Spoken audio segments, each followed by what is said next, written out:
গণতন্ত্র কি, জনগণের এই গণতান্ত্রিক চাওয়া পাওয়াটা কোথায়? নির্বাচন কমিশন জনগণকে যাতে সুস্থভাবে ভোট দিতে পারে সেই একটা পরিবেশ তৈরি করতে পারে। গণভোট বিষয়টি আমার কাছে সাংঘর্ষিক। ভোট যেন অবাধ, সুস্থ ও নিরাপদ হয়।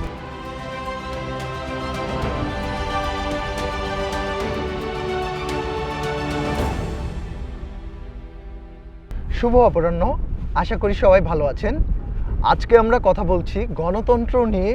গণতন্ত্র কি, জনগণের এই গণতান্ত্রিক চাওয়া পাওয়াটা কোথায়, এগুলো নিয়ে আমরা আলোচনা করব। আমি আপনাদের সাথে আছি রাহাত জামিল, আমার সাথে আছেন রমা রহমান, ডাক্তার শাহিন নওরোজি এবং সাব্বির আহমেদ রোহান, ইউথ অ্যাক্টিভিস্ট। আর দেরি না করে আমরা চলে যাচ্ছি মূল আলোচনাতে। সো আমার প্রথম প্রশ্ন রমা রহমানের কাছে, আমি জানতে চাচ্ছি গণতন্ত্র কি আপনার মনে হয়? ধন্যবাদ আপনাকে। গণতন্ত্র বলতে আসলে মূলত বুঝি যে মানুষ নিজের যে নৈতিক চাহিদা, নৈতিক অধিকার, চাওয়া পাওয়া, দেশের কাছে, মানুষের কাছে, জনগণের কাছে যে চাওয়া পাওয়াটা, সেই চাওয়া পাওয়াটা নিজের অধিকারটা প্রতিষ্ঠিত করতে সেখানে যেন কোনো বাধার সৃষ্টি না হয়, এটি হচ্ছে আমি মনে করি গণতন্ত্র। গণতান্ত্রিক যে অধিকারটা থাকে সেই অধিকারটা তো মূলত আমরা খর্ব করি বিভিন্ন ক্ষেত্রে, এটি যাতে খর্ব না হয়, এখানে যেন কোনো বাধা না আসে, এটাকে আমরা মনে করি গণতন্ত্র। মানে তার অধিকারটাকে প্রতিষ্ঠিত করাটাই আমি গণতন্ত্র মনে করি। ধন্যবাদ রহমান রহমানকে।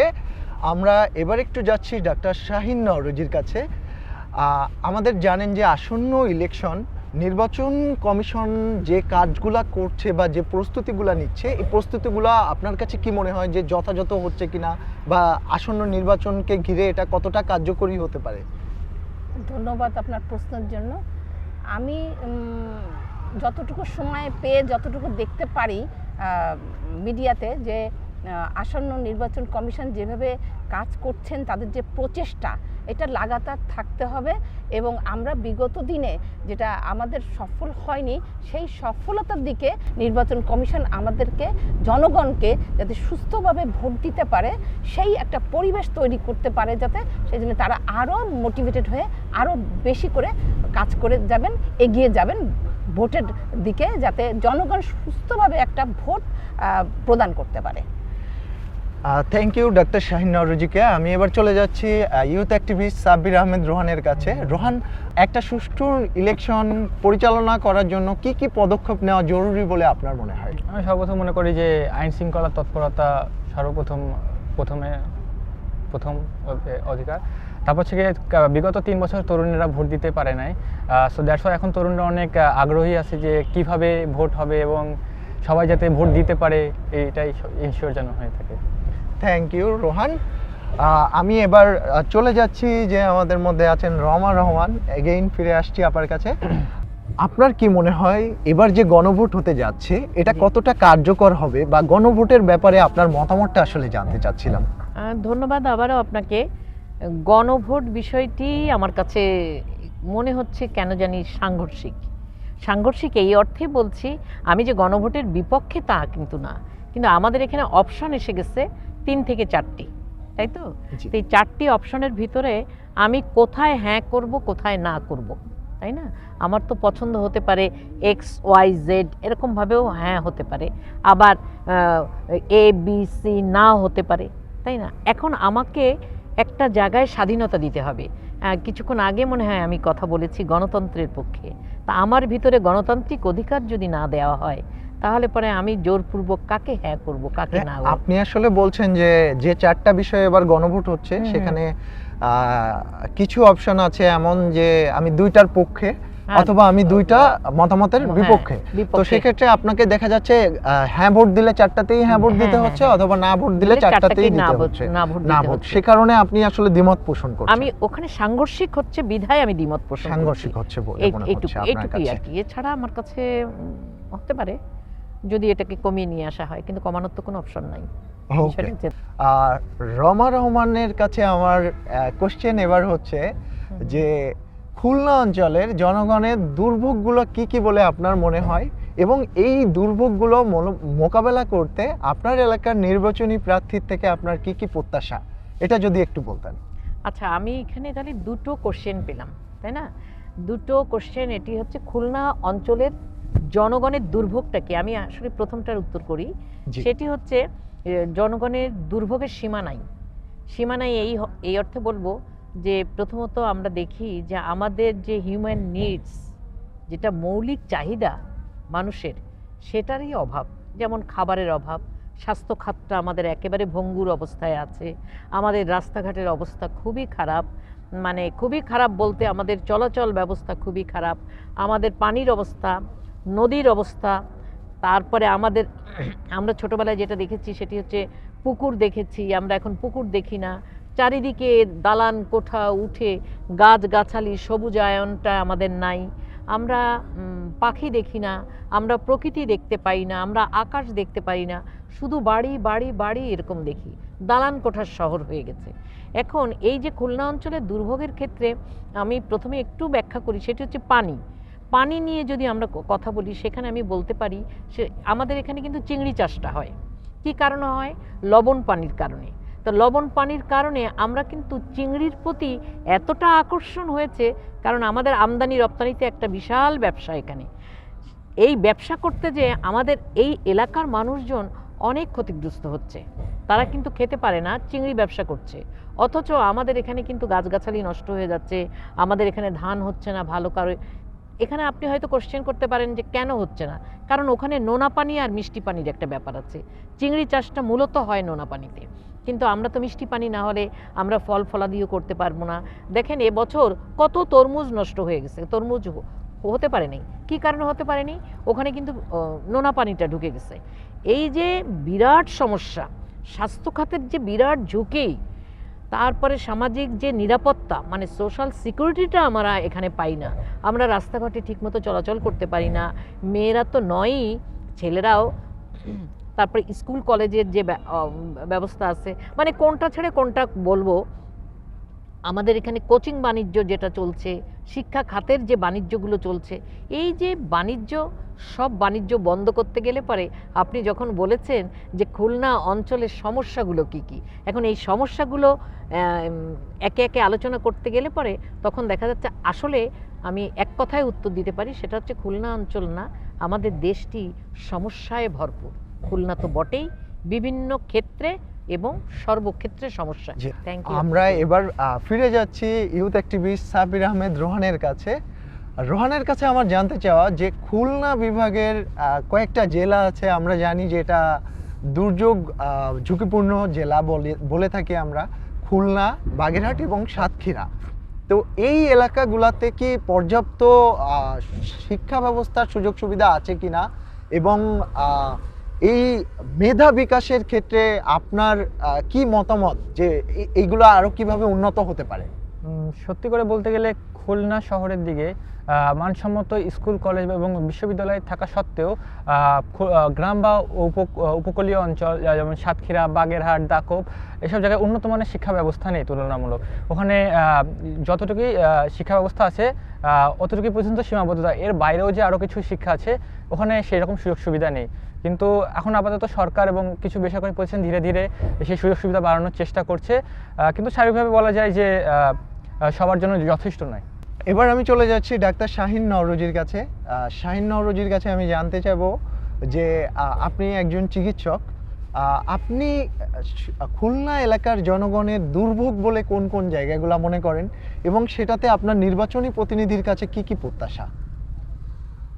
আমার কাছে এ যাবৎকালের মধ্যে চিকিৎসা ব্যবস্থা বা চিকিৎসা খাতে সবসময় সমস্যা ছিল, এখনও আছে, কিন্তু খুলনায় যেটা আমার কাছে মনে হয়েছে হয় সেটা হচ্ছে যে এই দূর দূরান্ত থেকে যখন পেশেন্ট নিয়ে, রোগী নিয়ে হাসপাতালে আসে, তাদের একটা সাময়িক বাসস্থানের দরকার আছে, কারণ তারা একটা লং ট্রিটমেন্ট যখন পায় তখন তাদের থাকার খুবই আমার মনে হয় যে খুবই শোচনীয় একটা অবস্থার মধ্যে দিয়ে তারা যায়। এবং এখানে সরকারি হাসপাতালগুলিতে সাধারণত মধ্যবিত্ত, নিম্ন মধ্যবিত্ত এদেরকেই বাধ্যতামূলকভাবে আসতে হয়, সুতরাং তাদের সাময়িক আবাসনের একটা সমস্যা হয়। সুতরাং সাময়িকভাবে আবাসনের একটা ব্যবস্থা থাকলে হাসপাতালগুলির পাশাপাশি এটা করলে খুবই ভালো হতো। এবং আমাদের যে নির্বাচনী প্রতিনিধি আসছেন তার কাছ থেকে যদি আমরা এ ধরনের একটা অ্যাসুরেন্স পেতাম, হ্যাঁ, তাহলে আমি মনে করি যে এটা সবার জন্য, জনসাধারণের জন্য খুবই একটা উপকারে আসতো। এবার আমি একটু যেতে চাই আমাদের ইউথ অ্যাক্টিভিস্ট সাব্বির আহমেদ রোহানের কাছে। রোহানের কাছে আমার কোয়েশ্চেন, আপনি কি আগে ভোট দিয়েছেন, বা এই ভোটকে কেন্দ্র করে অ্যাজ এ ইউথ অ্যাক্টিভিস্ট হিসেবে আপনার কি প্রত্যাশা? না, আমি এখনো পর্যন্ত ভোট দিই নাই, তবে এবার আমার প্রত্যাশা খুবই উচিত আছে যে আমি এবার ভোট দেব এবং আমি আমার ভোটের মাধ্যমে আমার মতামত প্রকাশ করতে পারবো। আমি মনে করি ভোট যেন অবাধ, সুস্থ ও নিরাপদ হয়। Thank you Rohan. এবার আমি চলে যাচ্ছি রমা রহমানের কাছে। রমা রহমানের কাছে আমি জানতে চাচ্ছি যে আপনি জানেন যে আমাদের এলাকা উপকূলীয় এলাকা, এখানে লবণাক্ততা, ঘূর্ণিঝড় সহ বেশ কিছু সমস্যা, যার কারণে বাচ্চাদের স্কুল থেকে ঝরে যাওয়া, বাল্যবিবাহ সহ অনেকগুলা সমস্যা আপনি জানেন অলরেডি। সো এই সমস্যাগুলোকে আপনি কিভাবে দেখছেন? নির্বাচনী প্রতিনিধির কাছে আপনি কিভাবে চান যে এই সমস্যাগুলা তারা কিভাবে সমাধান করুক? এই চাওয়া পাওয়াটা কি ধরনের, আপনার মতামত জানতে চান। নির্বাচনী প্রতিনিধির কাছে উপকূলীয় অঞ্চলে অনেক সমস্যা আছে। আপনি যেটি বললেন যে দুটো জায়গার কথা বললেন, সেটা হচ্ছে বাচ্চাদের স্কুল, মানে ঝরে পড়া যে বাচ্চারা আছে, আর বাল্যবিবাহটা কিন্তু শুধু উপকূলীয় জায়গায় না, বাল্যবিবাহটা সব ক্ষেত্রেই হচ্ছে, সব জায়গায় হচ্ছে। কারণ দেশের সার্বিক পরিস্থিতির কারণে, বা আমাদের ওই যে প্রথমেই বলেছিলাম আমি একটি কথা, যে সামাজিক নিরাপত্তা যেখানে নাই, সেখানে কিন্তু মা বাবা মনে করছে যে আমার মেয়েটাকে যত দ্রুত পারি যদি অন্য জায়গায় বিয়েটা দিতে পারি, কোথাও পাত্রস্থ করতে পারি, তাহলে মানে আমি নিরাপদে থাকবো, মেয়েটি নিরাপদে থাকবে। তখন কি করছে, গোপনে তারা বিয়ের কাজটা করে ফেলছে। এই গোপনে অধিকাংশ জায়গায় বিয়েটা হয়ে যাচ্ছে। সেক্ষেত্রে যদি আমাদের নির্বাচনী প্রতিনিধি এসে, যে প্রার্থী এসে আমাদেরকে যদি এই রকম কোনো সিকিউরিটি দেয়, তাহলে পরে হবে কি যে এই বাল্যবিবাহটা বন্ধ করা যাবে। বাল্যবিবাহ বন্ধ করতে গেলে পরে সেই সব মা বাবাদেরকে শক্ত হতে হবে, মা বাবাদেরকে বোঝাতে হবে যে তোমাদের আর কোনো সমস্যা নাই। আমি প্রথমেই বলেছি নিরাপত্তার কথা, একটা নিরাপত্তা দিতে পারলে, সমাজে যদি আমাকে নিরাপত্তা দেওয়া হয়, শুধু বাল্যবিবাহ না, স্বাস্থ্য খাতে উন্নতি হবে, পানির খাতে উন্নতি হবে, সব ক্ষেত্রে বাচ্চাদের স্কুলের উন্নতি হবে। স্কুলে একটা বাচ্চা যাবে কি করে? সে তো নিরাপদ না। একটা মেয়ে সুস্থভাবে স্কুলে যেতে পারছে না, সেখানে উত্ত্যক্ত করছে আপনার বাবার বয়সী মানুষ। উপকূলীয় তো আছেই, আমরা সর্বক্ষেত্রে দেখতে পাচ্ছি মেয়েরা আসলে কোনো ক্রমেই নিরাপদ না। সেক্ষেত্রে আমাদের সেই প্রার্থীকে অনেক অনেক বেশি নিরাপত্তা দিতে হবে। এই রকম কোনো অ্যাসুরেন্স যদি নিয়ে আসে, মূল জায়গাটা হচ্ছে আমাদেরকে নিরাপত্তা দিতে হবে। থ্যাংক ইউ রমা রহমানকে। আমরা এবার একটু যাই ডাক্তার শাহিন নওরোজির কাছে। ডাক্তার শাহিন নওরোজির কাছে আমি জানতে চাইবো যে খুলনা উপকূলীয় অঞ্চল এবং লবণাক্ততা, এছাড়া এই এলাকার মানুষের স্বাস্থ্য, অ্যাজ এ স্বাস্থ্যকর্মী হিসেবে আপনার কি মনে হয় যে কি ধরনের স্বাস্থ্য ঝুঁকি আছে, এবং নির্বাচনী প্রার্থীর কাছ থেকে আপনার কি ধরনের প্রত্যাশা যে এই স্বাস্থ্য ঝুঁকি কিভাবে মোকাবেলা করা যেতে পারে? ধন্যবাদ আপনাকে আবারও। এখানে স্বাস্থ্য ঝুঁকির ব্যাপারটা এভাবেই আসে, যেহেতু আমরা খুলনা অঞ্চল লবণাক্ত, মানে নদী, সাগর, এই লবণাক্ত এরিয়ার ভিতরেই আমাদের বসবাস। তো সেখানে কি হয়, লবণাক্ততা মানে মানুষের শরীরে লবণটাকে বাড়িয়ে দিলে যেটা হয় সেটা হলো যে কি ব্লাড প্রেশার হাই হয়। এটা কিন্তু আমরা চাপাভাবে কেউ জানতে পারি না যে লবণ কি করে মানুষের শরীরে। একজনের ব্লাড প্রেশার নিয়ে রোগী যখন যায় ডাক্তারের কাছে, ডাক্তার তখন বলে তাকে আপনি কাঁচা লবণটা খাবেন না, মানে পাতে এক্সট্রা লবণ খাবেন না, কিন্তু সেটা অটোমেটিক্যালি আমাদের কিন্তু প্রাকৃতিকভাবেই শরীরের মধ্যে সেটা চলে আসছে। এবং উপকূলীয় অঞ্চলে যারা বসবাস করছে তারা তো এটা শিকার আরও বেশি। এবং এখানে মহিলাদের জন্য বিশেষ একটা সমস্যা, সেটা হচ্ছে কি তাদের স্যানিটেশন। আর তারা কি করে, মেয়েরা বা মানে মধ্যবয়সী মহিলারা তারা কি করে, তাদের স্যানিটারি ন্যাপকিনের বদলে তারা কাপড়টাকে ওই পানিতে ভিজিয়ে আবারও ব্যবহার করে, এবং যেটা স্বাস্থ্যের জন্য খুবই ঝুঁকিপূর্ণ।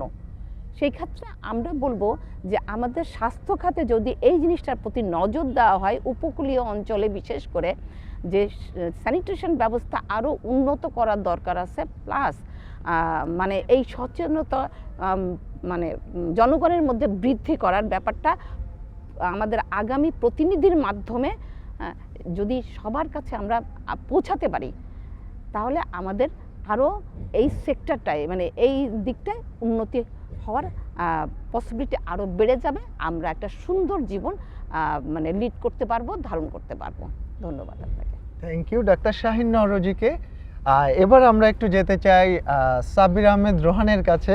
রোহান, আসন্ন যে সংসদ নির্বাচন, জাতীয় সংসদ নির্বাচন, এখানে সরকারের কাছে অ্যাজ এ ইউথ অ্যাক্টিভিস্ট হিসেবে আপনার কি মনে হয় তরুণদের চাওয়া পাওয়া কি থাকতে পারে?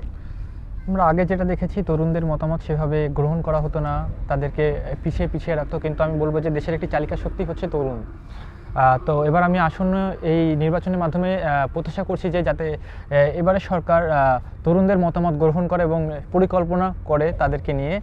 এছাড়াও আমাদের দেশে বেকারত্বতা বেড়েই চলেছে দিন দিন। সো আমি চাই যে সেটা এই সমস্যাটা সমাধান করে থাকে, এবং দিন দিন অনেক শহরে দুর্নীতি বেড়েই চলেছে। সো আমি চাই যাতে দুর্নীতিমুক্ত একটি এলাকা বা বাংলাদেশ তৈরি করতে পারি। আপনি একজন ইউথ ভোটার, আসন্ন নির্বাচনে অ্যাজ এ ইউথ ভোটার হিসেবে আপনি আপনার ভোটদানের সক্ষমতাকে ব্যবহার করতে চান, তো সেক্ষেত্রে প্রতিনিধি নির্বাচনের ক্ষেত্রে আপনি কোন কোন বিষয়গুলোকে মাথায় রেখে ভোট প্রদান করতে চান? আমি মনে করি এবার তরুণরা যে ভোটার হিসেবে অংশগ্রহণ করছে তারা খুবই আত্মবিশ্বাসী, যাতে তারা ভোট প্রদান করতে পারে। আমার মনে হয় যে আমার শহর বা এলাকার ডেভেলপমেন্টে ডেভেলপ করতে সাহায্য করবে, এবং আইন শৃঙ্খলা বাহিনী বা প্রশাসন দুর্নীতি দমন করতে সাহায্য করবে, এবং চাকরি সুব্যবস্থা করে দেবে, আমি মনে করব তাকেই আমি প্রার্থী হিসেবে নির্বাচন করব। থ্যাংক ইউ সাব্বির আহমেদ রোহানকে। আমি একটু এবার যেতে চাই ডাক্তার শাহিন নওরোজির কাছে। ডাক্তার শাহিন নওরোজির কাছে আমি জানতে চাই যে এই ক্ষেত্রে আপনার মতামত কি, যে আপনার ভোটদানের সক্ষমতাটাকে আপনি প্রার্থী নির্বাচনে কিভাবে ব্যবহার করতে চান, কোন কোন বিষয়গুলোকে আপনি লক্ষ্য করবেন একজন ডক্টর হিসেবে? ধন্যবাদ আপনাকে। প্রার্থী নির্বাচনের ব্যাপারে আমার প্রথমেই যিনি চিন্তা করবেন যে খুলনার অবকাঠামোকে আরও সুন্দরভাবে কিভাবে সাজিয়ে তোলা যায়, সেই প্রতিশ্রুতি যার ভিতর থেকে আমি পাবো, এবং যার পিছনে কিছু মানে কিছু কর্মকাণ্ড আমরা পিছনে দেখতে পেয়েছি যে হ্যাঁ, তিনি সামাজিক কর্মকাণ্ড মানে উন্নয়নের ক্ষেত্রে তার কিছু অবদান ছিল। এরকম যদি আমি দেখি তাহলে বুঝবো যে হ্যাঁ ছিল, এবং ভবিষ্যতে তেনার করার ইচ্ছা আছে, এবং উনি যোগ্য একটা প্রার্থী হতে চাচ্ছেন, এবং আমাদের কাছ থেকে ভোট চাচ্ছেন। সেই ক্ষেত্রে আমি ওইগুলি চিন্তা করব যে আমরা যেহেতু খুলনাতেই থাকি, তা খুলনাতেই প্রার্থী আসবে, খুলনার প্রার্থীই থাকবে। সুতরাং আমরা কিন্তু চিনে যাব যে এই প্রার্থী কেমন হবে, অন্য প্রার্থী কেমন হবে, সেটা কিন্তু আমরা বুঝে যাব। কিন্তু আমাদের মূল চাহিদাটা থাকবে যে খুলনা মানে আলোকিত একটা খুলনা হোক। আমরা আলোকিত খুলনাকে আরও সুসজ্জিত এবং স্বচ্ছতা এবং জবাবদিহিতার জায়গাটায় যেন আমরা ঠিক থাকতে পারি। আমাদের প্রার্থী যেন সবসময়ের জন্য জনগণের সাথে একত্রিত হয়ে একে অপরের মধ্যে যে একটা মেলবন্ধন তৈরি করে আমাদের খুলনা অঞ্চলকে উন্নয়ন দিকে এগিয়ে নিয়ে যাবে। আমাদের যে নিউজ প্রিন্টটা দীর্ঘদিন যাবৎ বন্ধ আছে, আমাদের কল কারখানা, আমাদের খুলনাকে কিন্তু শিল্প এলাকা, শিল্পনগরী বলা হয়। এখন কিন্তু শিল্পনগরী বলে না কেন? এটা মারা গেছে, এটা মৃত।